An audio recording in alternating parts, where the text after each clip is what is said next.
Will, o Marco Saravalli está aqui com a gente. Sexta-feira ele Opa, aparece e vem para bater papo com a gente também. Saravalli, bem-vindo aqui à nossa programação. E ele já levantou o dedo aqui, quer conversar contigo também. Tem o chamado que ele comenta, né? Momento consultoria. Saravalli, bem-vindo. Prazer é, tê-lo aqui com a gente mais uma vez. Fique à vontade. Obrigado, bom dia, Felipe, bom dia a todos. Prazer falar com você, Will. É, já fazendo a pergunta direta, a gente viu aqui o PCI, tá? E depois você me corrige se eu estiver errado, mas a princípio a gente tem uma leitura que mostra alguns dados que falam assim, ó, a economia americana ainda continua muito forte, muito saudável e longe da recessão. Ao mesmo tempo, a gente pega os indicadores, por exemplo, de empréstimo, né? Vamos pegar o caso ali de cartões de crédito, né?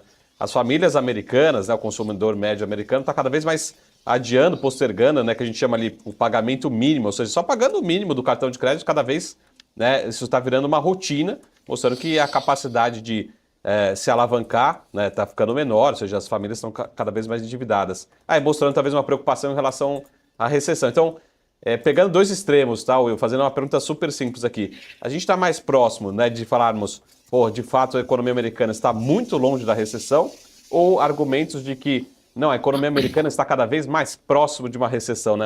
Em que lugar que a gente está dentro desses dois extremos? boa, Sara Vale. Eu diria assim, vamos lá, tentando responder objetivamente a tua pergunta, tá? Eu diria que a gente está a gente já esteve mais longe de uma recessão, tá? Então quer dizer que a gente foi se aproximando mais de uma recessão, mas eu acho que a gente ainda está longe da recessão, tá?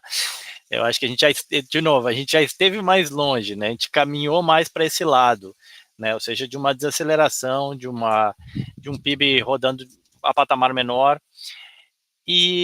Mas o que a gente viu até agora aqui nos Estados Unidos, mas eu, de novo, acho que a gente está longe, talvez o cenário de stagflation seja um cenário mais factível, tá, né, num curto prazo, nesse primeiro semestre ou ainda nos próximos meses, se isso acontecer. A recessão, você teria que ter uma contração muito forte da atividade, né, ou seja, pode vir, pode, né, pela questão das tarifas, balança comercial muito negativa e tal, pode.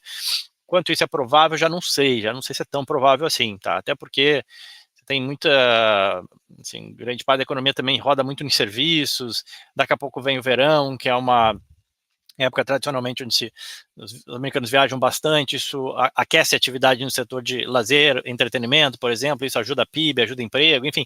Então eu acho, recessão, acho bem longe, stagflation pode ser, ou seja, um PIB rodando a uma taxa de crescimento menor, tá? É mais possível, a meu ver.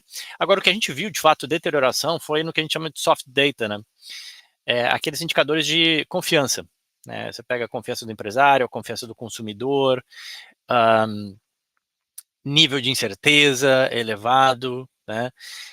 Você não viu uma forte contração em pedidos de bens duráveis, o PMI mesmo, que saiu na segunda-feira, o serviços voltou a subir, a indústria caiu um pouco, mas não foi nenhuma grande contração. Então, os indicadores da economia mesmo, né, aquele número que mede mesmo vendas, emprego, carro, assim, isso não piorou tanto. O que piorou muito foi o humor e a percepção em relação ao futuro, o receio em relação ao futuro, a incerteza, tá? Então isso é que piorou. E isso, obviamente, pode afetar, que nem a gente viu aí no PCI, né? Os gastos, a renda aumentou, tá, Sarvalho? Nesse PCI, a renda aumentou, mas o consumo veio aquém do esperado. Então, ou seja, o cara pode até ter uma melhora de renda, mas ele vai travar o consumo, vai esperar, porque vai que amanhã ou depois ele perde o emprego, ou o salário já não atende, enfim, tem a inflação também, ele tem receio. Então, o que eu acho que piorou bastante foi o soft data, mais esses dados de percepção, né, que tentam pegar um pouco o humor, o sentimento da economia, do que de fato os dados da economia.